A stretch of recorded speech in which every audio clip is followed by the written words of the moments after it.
18 h hier soir, Guillaume Pépi sort d'une réunion organisée discrètement avec les élus locaux.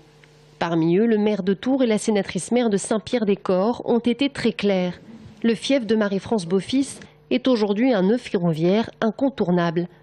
On sait l'ampleur des usagers qui aujourd'hui utilisent le train, on connaît l'ampleur des Parisiens, mais des gens de plein d'autres régions qui sont venus s'installer en Touraine parce qu'il y a cette desserte. Mais ce n'est pas seulement des utilisateurs du train en tant que salariés, ce sont aussi des activités économiques qui sont venues s'installer ici en Touraine. Car l'intérêt économique pour la Touraine est considérable.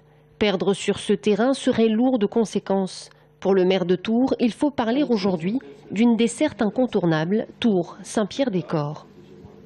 Il faut qu'on ait en tête maintenant qu'il s'agit quasiment d'une seule gare avec des terminaux différents. Celui de Saint-Pierre-des-Corps comme entrée de l'agglomération par la voie ferroviaire et le terminus de Tours comme mode de multimodal avec l'ouverture sur le tramway et puis l'ouverture sur la ville-centre.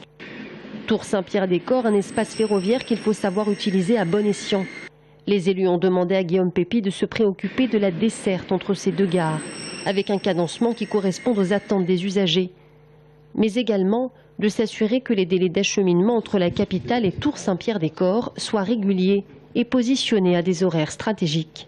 Il faut respecter les possibilités de départ le matin en nombre suffisant, de pouvoir permettre l'aller-retour dans la journée à la mi-journée pour les gens qui ont à faire des rendez-vous sur Paris, soit dans la matinée, soit dans l'après-midi, et qui ne soient pas obligés de passer toute leur journée.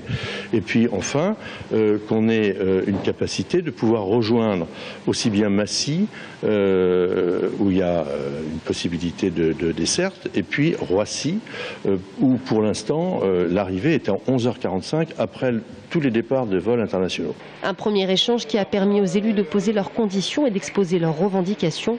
Dès le 5 janvier, un groupe de travail sera mis en place. Les élus se donnent moins de 6 mois avant leur prochain entretien avec la SNCF.